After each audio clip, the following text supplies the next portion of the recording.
Hi everyone, ఈరోజు మనం calendar అనే టాపిక్ని డిస్కస్ చేసుకోబోతున్నాం. క్యాలెండర్ అనే టాపిక్ చాలా ఇంపార్టెంట్, అలానే చాలా సింపుల్ టాపిక్ కూడా. ఈ టాపిక్ నుంచి మనకి ఆల్మోస్ట్ అన్ని కాంపిటేటివ్ ఎగ్జామినేషన్స్లో క్వశ్చన్స్ వస్తూ ఉంటాయి. ఒక్క బ్యాంక్ ఎగ్జామ్ తప్ప మిగిలిన అన్ని ఎగ్జామినేషన్స్లో డెఫినెట్గా క్యాలెండర్ అనే టాపిక్ నుంచి క్వశ్చన్స్ వస్తూ ఉంటాయి. ఈ టాపిక్ నుంచి మినిమం 1 క్వశ్చన్ వస్తుంటుంది, మ్యాక్సిమం వచ్చేసరికి 5 క్వశ్చన్స్ వస్తూ ఉంటాయి, డిపెండింగ్ అపాన్ ద ఎగ్జామినేషన్. కొన్ని ఎగ్జామ్స్లో 2 క్వశ్చన్స్ వస్తాయి, కొన్ని ఎగ్జామ్స్లో 3 క్వశ్చన్స్ వస్తాయి, కొన్ని ఎగ్జామ్స్లో 4 క్వశ్చన్స్ వస్తాయి, కొన్ని ఎగ్జామ్స్లో 5 క్వశ్చన్స్ కూడా వస్తుంటాయి అనమాట. అలా ఈ టాపిక్లో మినిమం 1 క్వశ్చన్ నుంచి మ్యాక్సిమం 5 క్వశ్చన్స్ వరకు రావడానికి ఛాన్స్ ఉంది. అందుకని నేనేం చేయబోతున్నానంటే ఈ టాపిక్ని బేసిక్ లెవెల్ నుంచి స్టార్ట్ చేసి దీంట్లో ఉండే ప్రతి కాన్సెప్ట్, ప్రతి మోడల్ అన్నీ కూడా చాలా క్లియర్గా అడ్వాన్స్ లెవెల్ వరకు డిస్కస్ చేయబోతున్నాను, బేసిక్ నుంచి అడ్వాన్స్ లెవెల్ వరకు. సో మీరు చేయాల్సిన ఏమిటంటే చెప్పిన క్లాస్ని జాగ్రత్తగా వినాలి, క్లాస్లో చెప్పిన అన్నీ కూడా మీరు ప్రాక్టీస్ చేయాలి.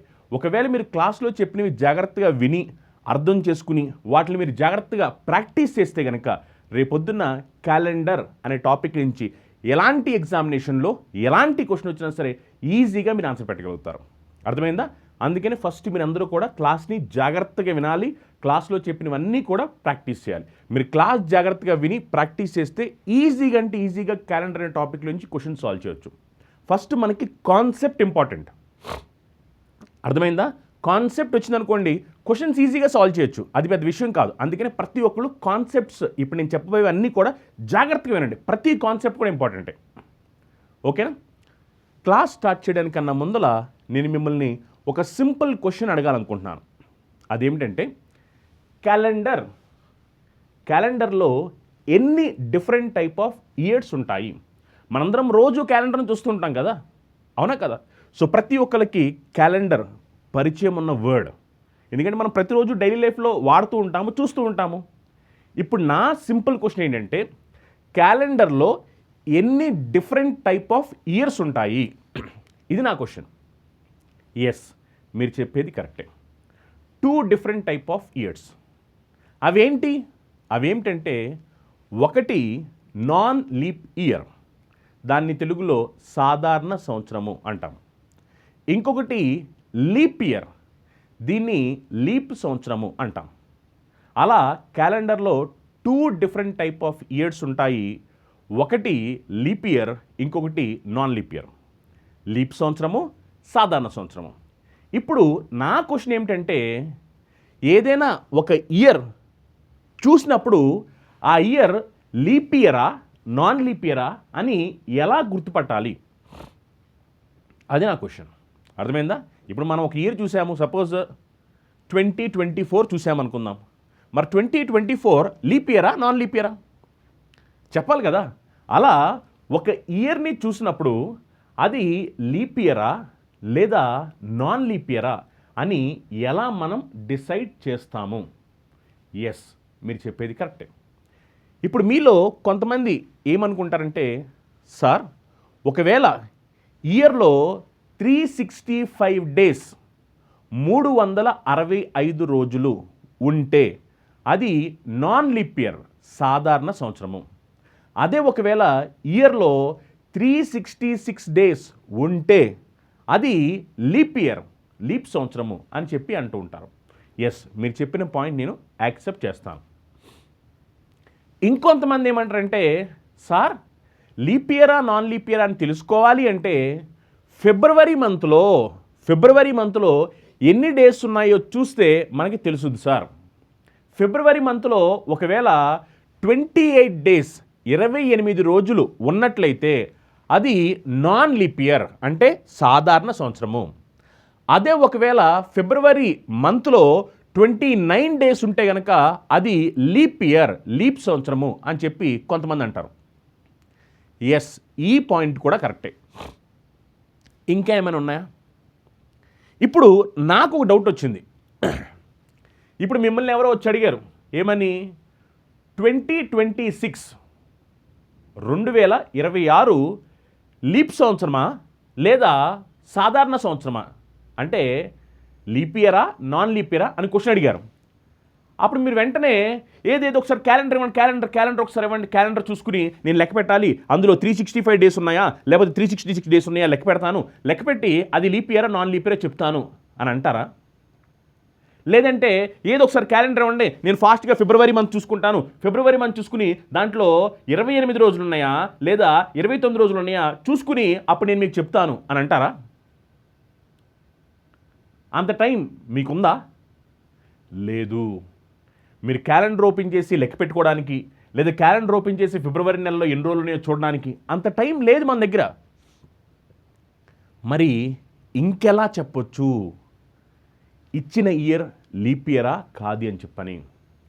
ఎస్, ఎలా చెప్పొచ్చు అంటే ఒకవేళ ఇచ్చిన ఇయర్ గనక 4తో డివిజిబుల్ అయితే, 4 చేత భాగించబడితే, 4తో డివిజిబుల్ అయితే దాన్ని మనం లీప్ ఇయర్ అని పిలుస్తాము. ఒకవేళ 4తో డివిజిబుల్ కాలేదు అప్పుడు దాన్ని మనం నాన్ లీప్ ఇయర్ అని పిలుస్తాము.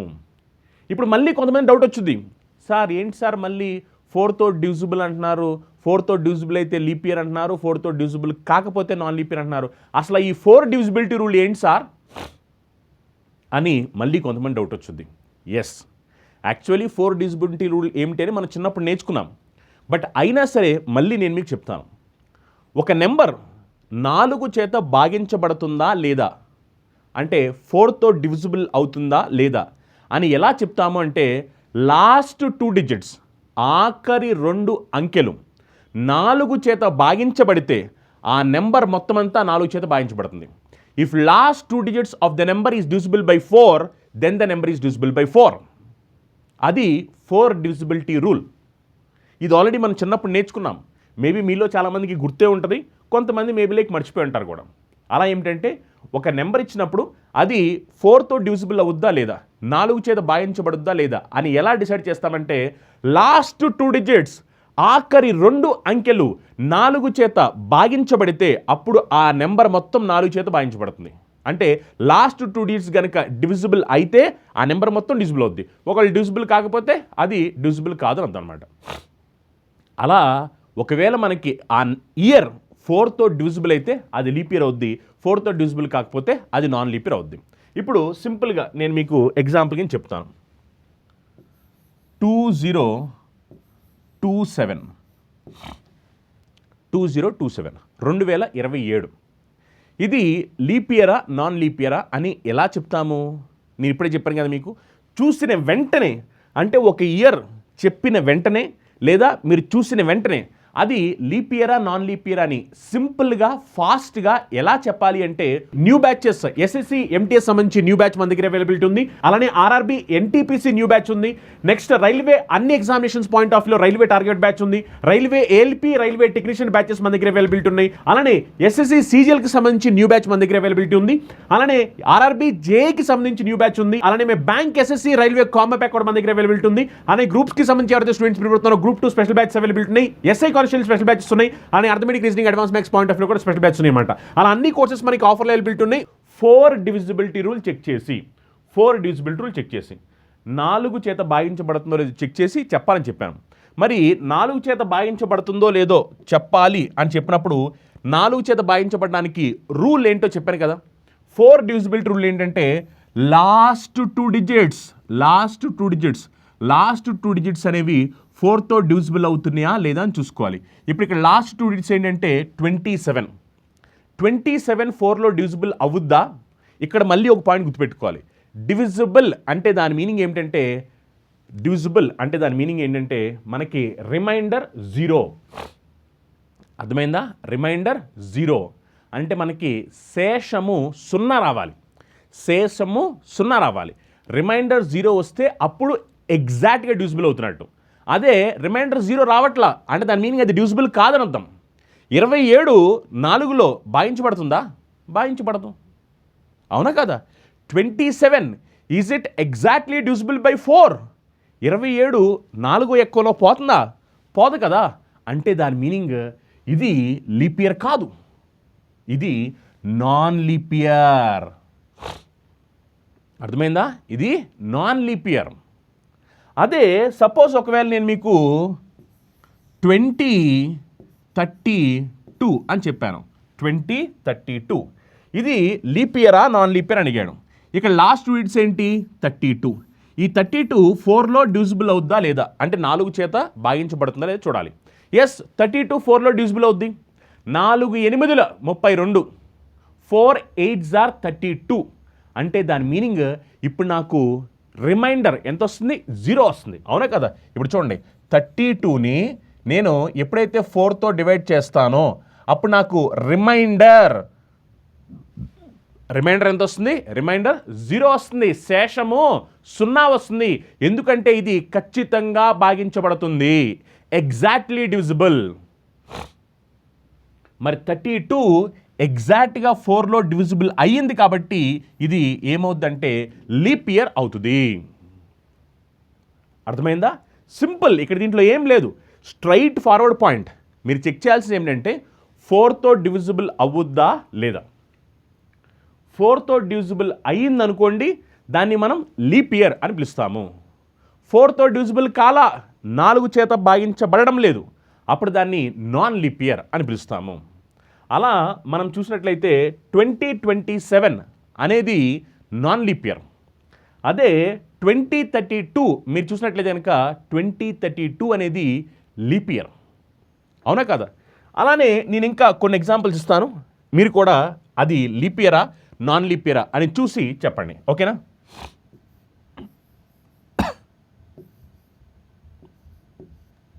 (1864)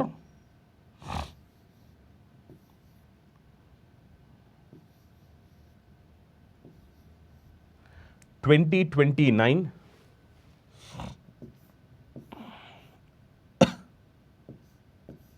1912,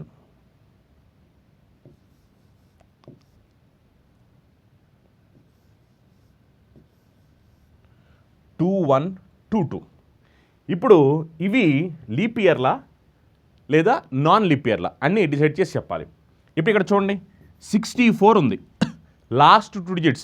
ఎప్పుడూ కూడా మీ ఫోకస్ అనేది లాస్ట్ 2 digits, చివరి 2 అంకెలే. అర్థమైందా? ఇక్కడ లాస్ట్ 2 digits ఏంటంటే 64. 64 4లో డివిజిబుల్ అవుద్దా? ఎస్, డివిజిబుల్ అవుద్ది. అందుకనే ఇది లీప్ ఇయర్. అర్థమైందా? 64 4లో డివిజిబుల్ అవుద్ది. 4 16 64 కదా, అంటే ఇది లీప్ ఇయర్. నెక్స్ట్ ఇక్కడ లాస్ట్ 2 digits 29. 29 4లో డివిజిబుల్ అవుద్దా? అవ్వదు. ఎందుకంటే 4 7 times చేస్తే 28 వచ్చుద్ది, కానీ ఇక్కడ నాకు 29 ఉంది. మరి 29 ఉందంటే నాకు రిమైండర్ శేషము 1 వస్తుంది. నేనేం చెప్పాను, రిమైండర్ 0 రావాలని చెప్పాను. రిమైండర్ 0 వస్తే అప్పుడు అది ఎగ్జాక్ట్గా డివిజిబుల్ అయినట్టు, ఖచ్చితంగా భాగించబడినట్టు. అవునా కదా? శేషం 0 వస్తే, మరి ఇక్కడ 0 రావడం లేదు అంటే దాని మీనింగ్ ఇది నాన్ లీప్ ఇయర్. అర్థమైందా? ఇది నాన్ లీప్ ఇయర్. నెక్స్ట్ ఇక్కడ చూడండి, 1912 ఇది లీప్ ఇయరా నాన్ లీప్ ఇయరా. ఇక్కడ లాస్ట్ 2 digits ఏమిటంటే 12 4లో డివిజిబుల్ అవుద్దా? ఎస్, డివిజిబుల్ అవుద్ది. 4 3 12. అవునా కదా? అంటే ఇది లీప్ ఇయర్. ఓకే, నెక్స్ట్ 2122 ఇది లీప్ ఇయరా నాన్ లీప్ ఇయరా. ఇక్కడ లాస్ట్ 2 digits ఏమిటంటే 22 4లో డివిజిబుల్ అవ్వుద్దా లేదా? అవ్వడం లేదు. అవునా కదా? అందుకనే ఇది నాన్ లీప్ ఇయర్. అలా సింపుల్గా ఒక ఇయర్ చూసిన వెంటనే అది లీప్ ఇయరా నాన్ లీప్ ఇయరా అని ఎలా డిసైడ్ చేస్తాము అంటే, క్యాలెండర్తో అవసరం లేకోకుండా సింపుల్గా ఎలా చెప్తామంటే 4తో డివిజిబుల్ అవుతుందా లేదా అని చెక్ చేయాలి. ఒకవేళ అది 4 చేత భాగించబడితే దాన్ని లీప్ సంవత్సరం అని పిలవాలి. 4 చేత భాగించబడకపోతే దాన్ని సాధారణ సంవత్సరము లేదా నాన్ లీప్ ఇయర్ అని పిలవాలి. ఈ పాయింట్ అందరికీ క్లియర్ కదా? ఓకే, ఇప్పుడు నేను మీకు ఇంకొక కొత్త పాయింట్ చెప్పాలనుకుంటున్నాను. ఇంకో కొత్త పాయింట్ ఏమిటంటే, మనకి లీప్ సంవత్సరం, లీప్ ఇయర్ అనేది ఎవ్రీ ఎన్ని ఇయర్స్కి వస్తుంటుంది అంటే ప్రతి ఎన్ని సంవత్సరాలకి లీప్ సంవత్సరం వస్తుంటుంది అంటే after how many years, after how many years we get a leap year. ప్రతి ఎన్ని సంవత్సరాలకి లీప్ సంవత్సరం వస్తుంటుంది. ఎస్, మీరు చెప్పేది కరెక్టే. జనరల్గా మనం చూసినట్లయితే కనుక లీప్ ఇయర్ ఏమిటంటే ఎవ్రీ 4 years, ప్రతి 4 సంవత్సరాలకి లీప్ సంవత్సరం వస్తుంటుంది. Every 4 years. ఎగ్జాంపుల్గా చూడండి, 2012 leap year, 2016 leap year, 2020 leap year, 2024 leap year, 2028 leap year, 2008 leap year. అవునా కదా? ఇలా మీరు జాగ్రత్తగా గమనించినట్లయితే కనుక ఎవ్రీ 4 yearsకి లీప్ ఇయర్ వస్తుంది. చూడండి, 2008 నుంచి 2012 అంటే 4 సంవత్సరాలు, 2012 నుంచి 2016 అంటే 4 సంవత్సరాలు, 4 years, 2016 నుంచి 2020 అంటే 4 years, 2020 నుంచి 2024 అంటే 4 years, 2024 నుంచి 2028 అంటే 4 years. అలా ఎవ్రీ 4 years, ప్రతి 4 సంవత్సరాలకి లీప్ సంవత్సరం వస్తుంటుంది. ఇదందరికీ తెలిసిన విషయమే. ఇప్పుడు నా డౌట్ ఏంటంటే, ఎందుకు ప్రతి 4 సంవత్సరాలకి లీప్ సంవత్సరం వస్తుంది? 3 సంవత్సరాలకో 5 సంవత్సరాలకో 6 సంవత్సరాలకో రావచ్చు కదా, అంతేనే కాదా? ప్రతి 3 సంవత్సరాలకో, ప్రతి 5 సంవత్సరాలకో, లేదా ప్రతి 6 సంవత్సరాలకో లీప్ సంవత్సరం రావచ్చు కదా. ఎందుకు ప్రతి 4 సంవత్సరాలకే లీప్ సంవత్సరం వస్తుంది? ఎందుకు తెలుసా మీకు? మీలో కొంతమందికి తెలుసుంటుంది, ఇంకొంతమందికి తెలిసి ఉండకపోవచ్చు. అవునా కదా? అసలు ఎందుకు ప్రతి 4 సంవత్సరాలకి లీప్ సంవత్సరం వస్తుంది అనేది కూడా మనకు తెలియాలి. జనరల్గా మనం నాన్ లీప్ ఇయర్లో ఎన్ని డేస్ ఉన్నాయి అని అడిగితే, సాధారణ సంవత్సరంలో ఎన్ని రోజులు ఉన్నాయి అని అడిగితే మనందరం ఏం చెప్తామంటే 365 days అని చెప్తాము. కానీ నిజానికి అది తప్పు. ఎందుకంటే నాన్ లీప్ ఇయర్లో 365 days కాదు, 365 days and 5 hours 48 minutes 46 seconds ఉంటాయి. ఇది కరెక్ట్ వాల్యూ. అర్థమైందా? నాన్ లీప్ ఇయర్లో 365 రోజులు కాదు, 365 రోజులు మరియు 5 గంటల 48 నిమిషాల 46 సెకండ్లు ఉంటాయి ఖచ్చితంగా. కానీ మనం ఏం చేశామంటే నాన్ లీప్ ఇయర్లో 365 days ఉంటాయి అని మనం నేర్చుకున్నాం. అవునా కదా? అందరూ చెప్పినప్పుడు కూడా అలానే చెప్తారు, నాన్ లీప్ ఇయర్లో 365 days ఉంటాయి, లీప్ ఇయర్లో 360 days ఉంటాయి అని చెప్తారు. కానీ నిజానికి నాన్ లీప్ ఇయర్లో ఎన్ని రోజులు ఉంటాయి అంటే 365 days and 5 hours 48 minutes 46 seconds. అంటే ఈ 5 గంటల 5 hours 48 minutes 46 seconds. 5 hours 48 minutes 46 seconds. ఏదైతే ఇది ఎడిషనల్గా ఉందో 5 hours 48 minutes 46 seconds, ఈ ఎడిషనల్గా ఉన్నది ఏదైతే ఉందో ఈ టైమ్, దీన్ని అప్రాక్సిమేట్గా దీన్ని మనం 6 hours, దీన్ని మనం 6 hours అని అనుకుంటాం. 5 గంటల 48 నిమిషాల 46 సెకండ్లని మనం సుమారుగా 6 గంటలు అని అనుకుంటాం. అంటే ప్రతి సాధారణ సంవత్సరంలో, ప్రతి నాన్ లీప్ ఇయర్లో ఏమవుద్దంటే 6 గంటలు ఎక్స్ట్రా వస్తాయి. అర్థమైందా? ప్రతి నాన్ లీప్ ఇయర్లో 6 గంటలు ఎక్స్ట్రా వస్తాయి. అలా ఫస్ట్ నాన్ లీప్ ఇయర్లో 6 గంటలు ఎక్స్ట్రా, సెకండ్ నాన్ లీప్ ఇయర్లో 6 గంటలు ఎక్స్ట్రా, థర్డ్ ఇయర్లో మళ్ళీ 6 గంటలు ఎక్స్ట్రా, ఫోర్త్ ఇయర్లో మళ్ళీ 6 గంటలు ఎక్స్ట్రా.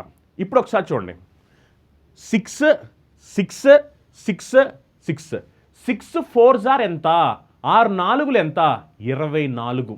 అంటే 24 గంటలు, 24 అవర్స్.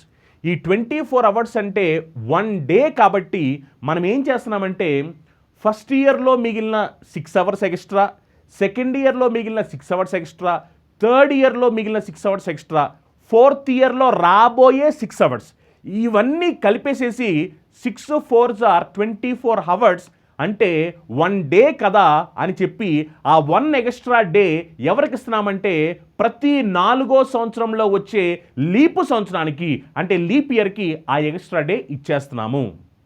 అందుకని ఏమవుతుందంటే లీప్ ఇయర్ అనేది ఎవ్రీ 4 yearsకి వస్తుంది. నా పాయింట్ క్లియర్ అయిందా మీకు? మనకి నాన్ లీప్ ఇయర్లో మిగిలిపోయిన 5 hours 48 minutes 46 seconds ఏవైతే ఉన్నాయో దాన్ని మనం అప్రాక్సిమేట్గా 6 hours 6 గంటలు అని తీసుకుంటాము. అలా తీసుకున్నప్పుడు ఏమవుద్దంటే ప్రతి సంవత్సరంలో 6 గంటలు మిగులుతాయి. మొదటి సంవత్సరం, రెండో సంవత్సరం, మూడో సంవత్సరం, 4వ సంవత్సరం కూడా 6 గంటలు మిగిలిపోతున్నాయి. అలా 4 6 24 గంటలు, 24 గంటలు అంటే ఒక రోజు కాబట్టి ఇది 4వ సంవత్సరంలో వచ్చే 6 గంటలని కూడా కలుపుకోవడం వల్ల 24 గంటలు వస్తున్నాయి. కాబట్టి ఆ 24 గంటలు మనం ఏం చేస్తామంటే ప్రతి 4వ సంవత్సరానికి మనం ఇచ్చేసేసి ఏమని చెప్తున్నామంటే లీప్ ఇయర్ ఈ ఆఫ్టర్ ఎవ్రీ 4 years వస్తుంటుంది, లీప్ సంవత్సరం అనేది ప్రతి 4 సంవత్సరాలకు వస్తుంటుంది అని చెప్తున్నాము. అర్థమైందా?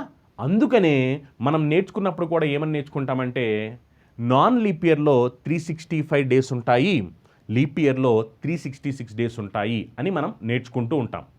బట్ నిజానికి మనం మాట్లాడుకోవాల్సి వస్తే నాన్ లీప్ ఇయర్లో 365 days and 5 hours 48 minutes 46 seconds extra ఉంటాయి. అంటే 5 గంటల 48 నిమిషాల 46 సెకండ్లు అదనంగా ఉంటాయి అన్నమాట.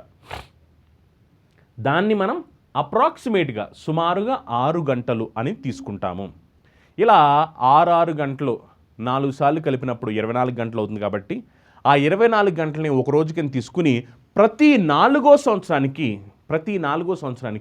అది ఆ 1 ఎక్స్ట్రా డే ఇచ్చేస్తున్నాము. అందువల్ల ఏమవుతుందంటే లీప్ ఇయర్ 366 రోజులు అవుతున్నాయి, నాన్ లీప్ ఇయర్కి 365 రోజులు అవుతున్నాయి. దానివల్ల ఏమవుతుందంటే లీప్ సంవత్సరం అనేది ప్రతి 4 సంవత్సరాలకి ఒకసారి వస్తుంది. నా పాయింట్ క్లియర్ కదా మీ అందరికీ? ఓకేనా? ఇప్పుడు నేను మీకు ఇంకొక ఇంపార్టెంట్ వర్డ్ గురించి చెప్పాలి. దాని గురించి ఇన్ డీటెయిల్డ్గా నేను తర్వాత డిస్కస్ చేస్తాను. బట్ ఇప్పుడైతే మాత్రం జస్ట్ ఒక హింట్ లాగా అనమాట. ఒక ఇంపార్టెంట్ వర్డ్, చాలా చాలా జాగ్రత్తగా వినాలి మీరు. అదేమిటంటే ఆడ్ డేస్. ఆడ్ డేస్ అంటే ఏంటో కూడా మనకు తెలియాలి. దీని గురించి నేను ఇన్ డీటెయిల్గా తర్వాత డిస్కస్ చేస్తాను. ఓకేనా? ఆడ్ డేస్ అంటే ఇప్పుడు సింపుల్ వర్డ్స్లో చెప్తున్నాను. ఆడ్ డేస్ అంటే ఏమిటంటే పూర్తి వారము కాకోకుండా అదనంగా ఏవైతే రోజులు వస్తాయో వాటిల్నే మనం ఆడ్ డేస్ అని పిలుస్తూ ఉంటాం. అర్థమైందా? పూర్తి వారము కాకోకుండా ఎక్స్ట్రాగా వచ్చే రోజుల్ని ఆడ్ డేస్ అని పిలుస్తాం. పూర్తి వారము అంటే ఎన్ని రోజులు? 7 రోజులు కలిపితే పూర్తి వారము. అలా ఒక పూర్తి వారం అయి ఉండొచ్చు, 2 పూర్తి వారాలు అయి ఉండొచ్చు, 3 పూర్తి వారాలు అయి ఉండొచ్చు, ఎన్నైనా అయి ఉండొచ్చు. పూర్తి వారాలు కాకోకుండా ఎక్స్ట్రాగా డేస్ వస్తే వాటిని మనం ఆడ్ డేస్ అని పిలుస్తాము. ఇప్పుడు సపోజ్ నేను 8 రోజులు అన్నాను అనుకోండి, 8 రోజులు ఆడ్ డేస్ అని ఉంటాయి అంటే ఒక ఆడ్ డే ఉంటుంది. ఎందుకంటే 8 రోజుల్లో 7 రోజులంటే ఒక పూర్తి వారము, ఒక ఎక్స్ట్రా డే. అంటే ఎక్స్ట్రాగా ఏవైతే డేస్ మిగిలిపోతాయో వాటిని మనం ఆడ్ డేస్ అని పిలుస్తూ ఉంటాము. ఇప్పుడు సపోజ్ లైక్ 23 రోజులు ఎన్ని ఆడ్ డేస్ ఉంటాయి అన్నారనుకోండి, 23 రోజుల్లో మనకు తెలిసింది ఏంటంటే వారానికి 7 రోజులు ఉంటాయి. 7 3 21 అంటే 21 రోజులు అంటే 3 వారాలు, అంటే 3 పూర్తి వారాలు. మరి 23 రోజుల్లో 21 రోజులు 3 పూర్తి వారాలు అయినప్పుడు ఇంకా ఎక్స్ట్రాగా ఎన్ని డేస్ మిగిలిపోయినాయి? 2 డేస్ మిగిలిపోయినాయి. వాటిని మనం ఏమని పిలుస్తామంటే ఆడ్ డేస్ అని పిలుస్తూ ఉంటాం. అలా ఆడ్ డేస్ అంటే ఏమిటంటే పూర్తి వారాలు కాకోకుండా అదనంగా ఏవైతే వస్తాయో వాటిని మనం ఆడ్ డేస్ అని పిలుస్తాము. దీని గురించి ఇన్ డీటెయిల్డ్గా నేను తర్వాత మాట్లాడతాను. ఇప్పుడు నాకు కావాల్సింది ఏంటంటే నాన్ లీప్ ఇయర్లో ఎన్ని ఆడ్ డేస్ ఉంటాయి, లీప్ ఇయర్లో ఎన్ని ఆడ్ డేస్ ఉంటాయి అనే సంగతి నాకు కావాలి. అర్థమైందా? మనం ఆల్రెడీ చెప్పుకున్నాం ఏమని, నాన్ లీప్ ఇయర్లో అయితే 365 డేస్ ఉంటాయి, లీప్ ఇయర్లో అయితే 366 డేస్ ఉంటాయి అని చెప్పాం. అవునా కదా? నాన్ లీప్ ఇయర్లో అయితే కనుక 365 డేస్ ఉంటాయి. అవునా కదా? నాన్ లీప్ ఇయర్లో అయితే కనుక 365 డేస్ ఉంటాయి. అదే ఒకవేళ లీప్ ఇయర్ అయితే కనుక ఏమవుద్ది? 366 డేస్ ఉంటాయి. అవునా కదా? ఇదే కదా మనం చెప్పుకుంది. నాన్ లీప్ ఇయర్లో అయితే 365 డేస్, లీప్ ఇయర్లో అయితే 366 డేస్. ఇప్పుడు ఈ 365 డేస్ ఏవైతే ఉన్నాయో వీటిలో ఎన్ని ఆడ్ డేస్ ఉంటాయి అంటే, ఈ 365 డేస్ని మనం ఏమని చెప్పొచ్చు అంటే 52 కంప్లీట్ వీక్స్. 52 పూర్తి వారాలు. ఇప్పుడు చూడండి, 52 ఇంటూ 7 చేసామనుకుందాం. 52 ఇంటూ 7 ఏమో చెప్పండి. అప్పుడు 52 ఇంటూ 7 చేస్తే అప్పుడు మనకి ఎంత వస్తుందంటే 364, 364. అవునా కదా? 52 ఇంటూ 7 చేస్తే ఎంత వస్తుంది? 364. అంటే 365 రోజుల్లో 364 రోజులు ఏమిటంటే 52 పూర్తి వారాలు. మరి ఎక్స్ట్రాగా ఎన్ని డేస్ మిగిలిపోయినాయి? 1 డే మిగిలిపోయింది. అందుకనే 52 complete weeks plus 1 add day. 1 add day లేదా 1 ఎక్స్ట్రా డే ఎలాగని చెప్పొచ్చు. ఒక ఆడ్ డే లేదా extra day. Add day is nothing but extra day. అవునా కదా? ఆడ్ డే అంటే ఏంటి? ఏదైతే రోజు అదనంగా వస్తుందో దాన్నే మనం ఏమని పిలుస్తామంటే ఆడ్ డే అని పిలుస్తాము. అవునా కదా? అందుకనే 52 complete weeks plus 1 extra day లేదా 1 ఆడ్ డే. మరి లీప్ ఇయర్లో అయితే ఏమవుద్ది? 366 డేస్ కదా, అంటే దీనికన్నా 1 డే ఎక్స్ట్రా. మరి అందుకనే దీంట్లో ఏమవుద్దంటే 52 వీక్స్, 52 పూర్తి వారాలు, 52 వీక్స్ ప్లస్ 2 ఆడ్ డేస్.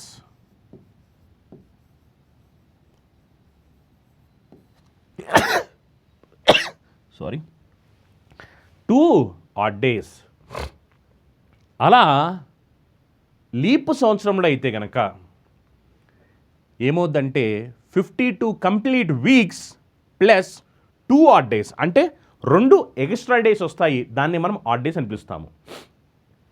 అదే నాన్ లీప్ ఇయర్లో అయితే కనుక 52 complete weeks and 1 extra day, దాన్ని మనం ఏమని చెప్తామంటే 1 ఆడ్ డే అని పిలుస్తాము. అర్థమైందా? అలా మనం ఇక్కడ తెలుసుకోవాల్సిన ఇంపార్టెంట్ పాయింట్ ఏమిటి అంటే, నాన్ లీప్ ఇయర్లో 1 ఆడ్ డే ఉంటుంది. ఇది ఇంపార్టెంట్ పాయింట్. లీప్ ఇయర్లో 2 ఆడ్ డేస్ ఉంటాయి. ఇది ఇంపార్టెంట్ పాయింట్.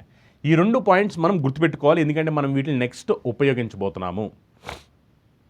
అర్థమైందా? నాన్ లీప్ ఇయర్లో ఎన్ని ఆడ్ డేస్ ఉంటాయి? 1 ఆడ్ డే ఉంటుంది. ఆడ్ డే అంటే కంప్లీట్ వీక్స్ కాకోకుండా ఎక్స్ట్రాగా వచ్చిందని మనం ఆడ్ డే అని పిలుస్తాము. దాని నుంచి డీటెయిల్గా డిస్కస్ చేస్తాం. మీరు దాని నుంచి వరి అవ్వాల్సిన అవసరం లేదు. అదే లీప్ ఇయర్ ఎన్ని ఆడ్ డేస్ ఉంటాయి అంటే 2 ఆడ్ డేస్ ఉంటాయి ఈ లీప్ ఇయర్లో. ఓకేనా? అలా ఇప్పుడు దాకా నేను చెప్పిన పాయింట్స్ అన్నీ కూడా మీకు క్లియర్ అనుకుంటున్నాను. ఇప్పుడు దాకా నేను చెప్పిన పాయింట్స్ అన్నిటినీ కూడా ఒకసారి నేను రివైజ్ చేయబోతున్నాను. ఇప్పుడు దాకా నేను చెప్పిన పాయింట్స్ అన్నీ మీరు కూడా జాగ్రత్తగా అబ్జర్వ్ చేయండి. చూడండి ఒకసారి. నాన్ లీప్ ఇయర్, ఇది లీప్ ఇయర్. ఒక ఇయర్ అంటే ఒక సంవత్సరము లీప్ సంవత్సరమా నాన్ లీప్ సంవత్సరమా అని ఎలా డిసైడ్ చేస్తాము అంటే చూడండి ఒకసారి. Non leap year not divisible by 4, 4 చేత భాగించబడదు. అంటే ఏదైనా ఒక సంవత్సరము 4 చేత భాగించబడకపోతే దాన్ని ఏమని చెప్తామంటే నాన్ లీప్ ఇయర్ అని చెప్తాము. ఎగ్జాంపుల్గా 2021, 2017, 1834, 1946 ఇవన్నీ కూడా నాన్ లీప్ ఇయర్స్. ఇవేవి కూడా 4 చేత భాగించబడవు. ఇక్కడ మీరు చూడొచ్చు 21 4 చేత భాగించబడదు, 17 4 చేత భాగించబడదు, 34 4 చేత భాగించబడదు, 46 4తో డివిజిబుల్ కాదు. డివిజిబుల్ అంటే ఏంటో చెప్పాను. డివిజిబుల్ అంటే రిమైండర్ 0, శేషము 0 రావాలి. అర్థమైందా? డివిజిబుల్ అంటే ఎగ్జాక్ట్గా డివైడ్ అవ్వాలి. ఇప్పుడు 12 ఉంది, 4లో పోద్దా అంటే ఎస్ పోద్ది. 4 3s are 12. అంతేగాని 13 పోద్దా అంటే 13 పోదు. అవునా కదా? ఎందుకంటే అక్కడ రిమైండర్ 1 వస్తుంది. అలా ఎగ్జాక్ట్గా డివిజిబుల్ అవ్వాలి, ఖచ్చితంగా భాగించబడాలి, శేషము 0 రావాలి, రిమైండర్ 0. అలాంటప్పుడు మాత్రమే మనం దాన్ని డివిజిబుల్ అని చెప్తాము. అలా ఇక్కడ మీరు చూస్తే 2021, 2017, 1834, 1946 ఇవన్నీ కూడా ఏమిటి అంటే ఇవన్నీ కూడా నాట్ డివిజిబుల్ బై 4, అంటే ఇవన్నీ కూడా నాన్ లీప్ ఇయర్స్. అదే మనకి డివిజిబుల్ బై 4 4 చేత భాగించబడితే వాటిని మనం ఏమని పిలుస్తామంటే లీప్ ఇయర్ అని పిలుస్తాము. ఎగ్జాంపుల్ మీరు చూస్తే 2020, 2012, 1948, 1728 ఇక్కడ ఇచ్చిన ఇయర్స్ అన్నీ కూడా 4 చేత భాగించబడతాయి. All the years are divisible by 4. అందుకనే వీటిని మనం ఏమని పిలుస్తామంటే లీప్ ఇయర్ అని పిలుస్తాము. నెక్స్ట్, నాన్ లీప్ ఇయర్లో ఎన్ని డేస్ ఉంటాయి? 365 డేస్, 365 రోజులు. ఇది కూడా చెప్పాక నేను మీతో. ఈ 365 రోజులు అంటే 52 complete weeks plus 1 extra day, లేదు అంటే కనుక 1 ఆడ్ డే, ఎలాగైనా పిలవచ్చు. Add day is nothing but extra day. ఏదైతే ఎక్స్ట్రాగా మిగిలిపోతుందో పూర్తి వారాలు కాకోకుండా, అంటే కంప్లీట్ వీక్స్ పక్కన పెట్టేస్తే ఎక్స్ట్రాగా ఏవైతే మిగిలిపోయిందో దాన్ని మనం ఆడ్ డేస్ అని పిలుస్తాము. అలా 365 డేస్ ఉంటాయి నాన్ లీప్ ఇయర్లో. 365 డేస్ అంటే 52 complete weeks plus 1 extra day or 1 add day. అదే లీప్ ఇయర్లో అయితే కనుక 366 డేస్ ఉంటాయి. 366 డేస్ అంటే 52 complete weeks plus 2 extra days or 2 odd days అని చెప్తాము. అర్థమైందా? లీప్ సంవత్సరంలో అయితే 366 రోజులు ఉంటాయి. 366 రోజులు అంటే 52 పూర్తి వారాలు ప్లస్ 2 ఎక్స్ట్రా డేస్ లేదా 2 ఆడ్ డేస్ ఉంటాయి. నెక్స్ట్, నాన్ లీప్ ఇయర్లో ఫిబ్రవరి నెలలో 28 రోజులు ఉంటాయి. అవునా కదా? ఫిబ్రవరి నెలలో 28 రోజులు ఉంటాయి. అదే లీప్ సంవత్సరంలో అయితే కనుక ఫిబ్రవరి నెలలో 29 రోజులు ఉంటాయి. అవునా కదా? నాన్ లీప్ ఇయర్ అయితే ఫిబ్రవరిలో ఎన్ని రోజులు ఉంటాయి? 28 డేస్. అదే లీప్ ఇయర్లో అయితే కనుక ఫిబ్రవరిలో ఎన్ని డేస్ ఉంటాయి? 29 డేస్ ఉంటాయి. ఇవే కదా ఇప్పుడు వరకు మనం డిస్కస్ చేసుకున్న points. Non leap year, leap year, ఈ రెండింటిని మధ్యన ఉన్న భేదాలు ఏమిటి అని ఇప్పుడు వరకు మనం డిస్కస్ చేశాము. వాటిని మనం ఇక్కడ రివైజ్ చేయడం కూడా జరిగింది. ఓకే, ఇక్కడ నేను మీకు ఇంకొక ఇంపార్టెంట్ పాయింట్ చెప్పాలనుకుంటున్నాను. ఇక్కడ చూడండి ఒకసారి, ఇది ఇంపార్టెంట్ పాయింట్ అనమాట. దీని గురించి డీటెయిల్డ్ డిస్కషన్ మనం తర్వాత డిస్కస్ చేస్తాం. ఎందుకంటే దీని గురించి డిస్కస్ చేయడానికి సమయం వచ్చిన తర్వాత అప్పుడు డీటెయిల్డ్ డిస్కషన్, ఇన్ డెప్త్ అప్పుడు డిస్కస్ చేస్తాను. బట్ ప్రస్తుతానికి ఇక్కడ మనం తెలుసుకోవాలి కాబట్టి దీని గురించి కూడా నేను పాయింట్ చెప్తాను. ఏంటో చూడండి. Century year to be a leap year it should be divisible by 400. మనం జనరల్గా ఏమని చెప్పాము? ఒక ఇయర్ లీప్ ఇయరా కాదా అని ఎలా డిసైడ్ చేస్తాము అంటే 4 చేత భాగించబడుతుందో లేదో చూడండి. 4తో డివిజిబుల్ అయితే లీప్ ఇయర్, డివిజిబుల్ కాకపోతే నాన్ లీప్ ఇయర్ అని చెప్పాము మనం. కానీ సెంచురీ ఇయర్స్ అంటే శతాబ్ద సంవత్సరాలు. సెంచురీ ఇయర్స్ శతాబ్ద సంవత్సరాలు. శతాబ్ద సంవత్సరాలకు వచ్చేసరికి ఏమైపోద్దంటే శతాబ్ద సంవత్సరాల్లో ఒక సంవత్సరం అంటే శతాబ్ద సంవత్సరాల్లో ఇచ్చిన సంవత్సరం లీప్ సంవత్సరమా లేదా సాధారణ సంవత్సరమా అని ఎలా డిసైడ్ చేస్తాము అంటే 400 చేత భాగించబడుతుందా లేదా అని చూస్తాము. 4తో కాదు, 400తో. మళ్ళీ 4తో అనుకుంటారేమో, 4తో చేస్తే తప్పైపోద్ది, 4తో చేయకూడదు, 400తో చేయాలి. ఎందుకు అనే తర్వాత డిస్కషన్ జరుగుద్ది. 400 చేత భాగించబడుతుందా లేదా అనేది చూడాలి. 400 చేత భాగించబడితే అది లీప్ సంవత్సరం అవుతుంది. 400 చేత భాగించబడకపోతే అది నాన్ లీప్ ఇయర్, సాధారణ సంవత్సరం అవుతుంది. Century year to be A leap year it should be divisible by 400. If it is not divisible by 400, then it is not a leap year.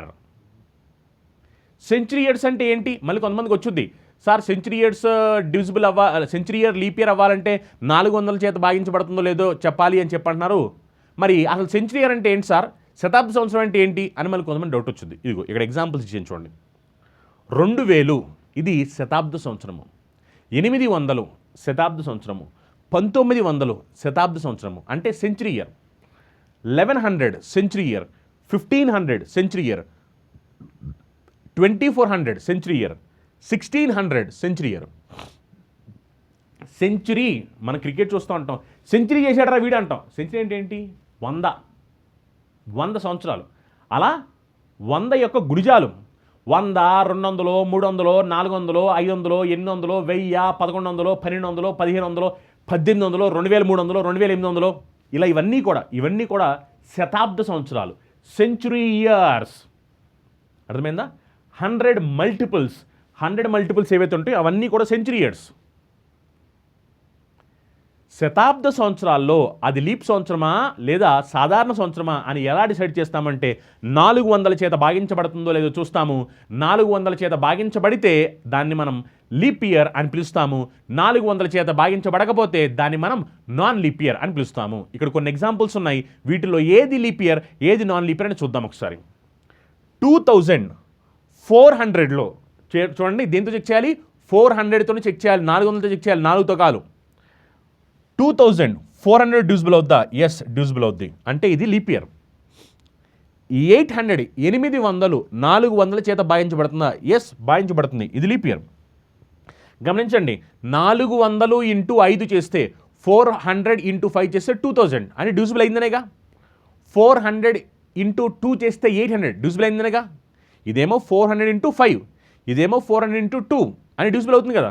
ఇక్కడ చూడండి, 1900ని 400తో డ్యూజిబుల్ చేస్తే డ్యూజిబుల్ అవుతుందా? అవ్వదు, అంటే ఇది నాన్ లీప్ ఇయర్. అవునా కదా? 1900ని 400తో డ్యూజిబుల్ చేస్తే అవుద్దా డ్యూజిబుల్? అవ్వదు. 400ని 4 టైమ్స్ చేస్తే 1600 1600 వచ్చింది, 1600 డ్యూజిబుల్ అవుద్ది, కానీ 1900 డ్యూజిబుల్ కాదు. అవునా? నెక్స్ట్ 1100 డ్యూజిబుల్ అవుద్దా? డ్యూజిబుల్ కాదు. 1100 కూడా 4లో డ్యూజిబుల్ కాదు, అంటే అది నాన్ లీప్ ఇయర్. 1500 కూడా 400లో భాగించబడదు, ఇది కూడా నాన్ లీప్ ఇయర్.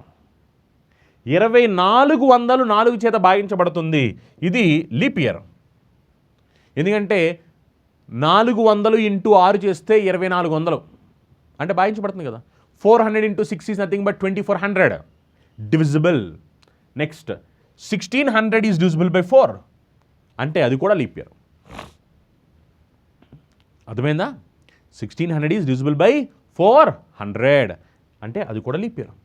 అలా సెంచురీ ఇయర్స్ ఉన్నప్పుడు మాత్రం మీరు గుర్తుపెట్టుకోవాల్సిన ఇంపార్టెంట్ పాయింట్ ఏంటంటే, అక్కడ 4తో కాదు చెక్ చేయాల్సింది, 400తో చెక్ చేయాలి. చాలా చాలా ఇంపార్టెంట్ పాయింట్.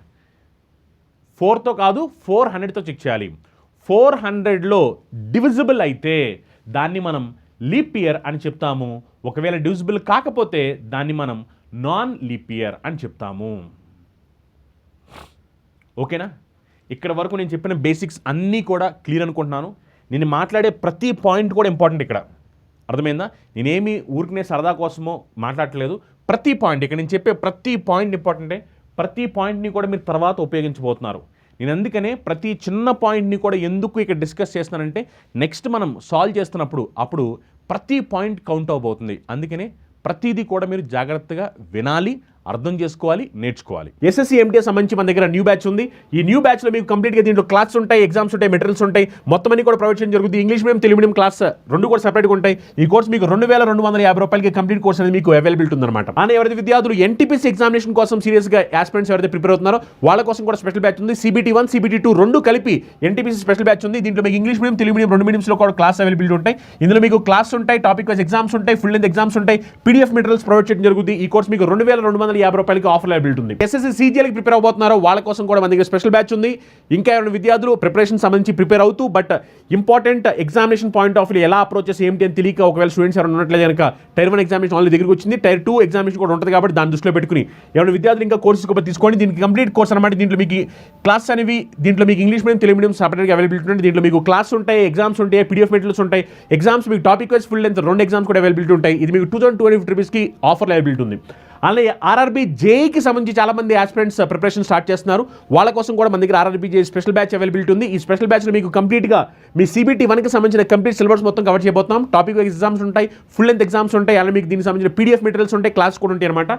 ఈ కోర్స్ మీకు 2250 రూపాయలకే ఈ కంప్లీట్ కోర్స్ అనేది మీకు ఆఫర్ అవైలబిలిటీ ఉంది. అలానే రైల్వేకి సంబంధించి అన్ని competitive examination point of special batch మన దగ్గర అవైలబిలిటీ ఉంది.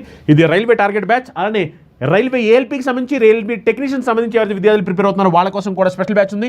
2250 రూపాయలకి కంప్లీట్ రైల్వే ఏఎల్పీ టెక్నీషియన్ సంబంధించిన స్పెషల్ బ్యాచ్ మన దగ్గర ఆఫర్ అవైలబిలిటీ ఉందన్నమాట. అలానే ఎవరైతే విద్యార్థులు IBPS RRB PO clerk prepare అవుతున్నారో వాళ్ళ కోసం స్పెషల్ బ్యాచ్ ఉంది. ఇది 2250 రూపాయలకి IBPS RRB PO clerk special batch ఉంది. ఎవరైతే విద్యార్థులు అన్ని బ్యాంక్ ఎగ్జామ్స్, అన్ని SS ఎగ్జామ్స్, అన్ని రైల్వే ఎగ్జామ్స్ రాయాలనుకున్నారు, బ్యాంక్ సంబంధించిన PO క్లర్క్, IBPS PO కానీ, IBPS క్లర్క్ కానీ, SBI PO కానీ, SBI క్లర్క్ కానీ, రీజనల్ రూరల్ బ్యాంక్ సంబంధించిన PO క్లర్క్ కానీ, అలానే SSC సంబంధించి SSC CGL CHSL CPO MTS stenographer GD JEE examinations, రైల్వేకి సంబంధించి NTPC group D ALV technician JEE exams, ఇలా 3 ఫార్మాట్ల ఎగ్జామ్స్ అన్ని రాయాలనుకున్నారు వాళ్ళ కోసం ఈ స్పెషల్ కాంబో ప్యాక్ ఉంది. కాంబో ప్యాక్ మీకు మొత్తం అన్ని సబ్జెక్ట్స్ కూడా కవర్ చేయడం జరుగుతుంది. దీంట్లో మీకు అర్థమెటిక్ ఉంటుంది, రీజనింగ్ ఉంటుంది, advance maths, English, history, geography, polity, economy, physics, biology, chemistry, strategy, current affairs, computer awareness, అలానే బ్యాంకింగ్ ప్రొఫెషన్సీ మొత్తం అన్ని కూడా మీకు కవర్ చేయడం జరుగుతుంది. ప్రతి సబ్జెక్ట్ సంబంధించిన పీడిఎఫ్ మెటీరియల్స్ ఇవ్వడం జరుగుతుంది. టాపిక్ వైజ్ మాక్ ఎగ్జామ్స్ ఉంటాయి, ఫుల్ లెంత్ మాక్ ఎగ్జామ్స్ ఉంటాయి.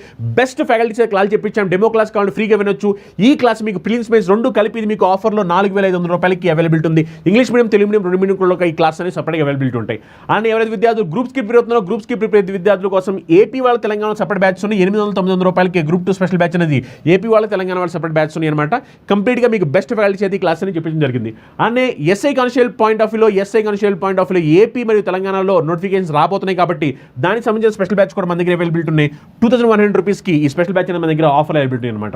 అలానే arithmetic, reasoning, advance maths point of వ్యూలో అన్ని కాంపిటేటివ్ ఎగ్జామ్స్ దృష్టిలో పెట్టుకుని ఎవరైతే విద్యార్థులు సీరియస్గా ప్రిపేర్ అవుతున్నారో వాళ్ళ కోసం స్పెషల్గా కంప్లీట్గా నేనే బేసిక్ నుంచి అడ్వాన్స్ లెవెల్ వరకు మొత్తం 3 సబ్జెక్ట్ కూడా చెప్పబోతున్నాను.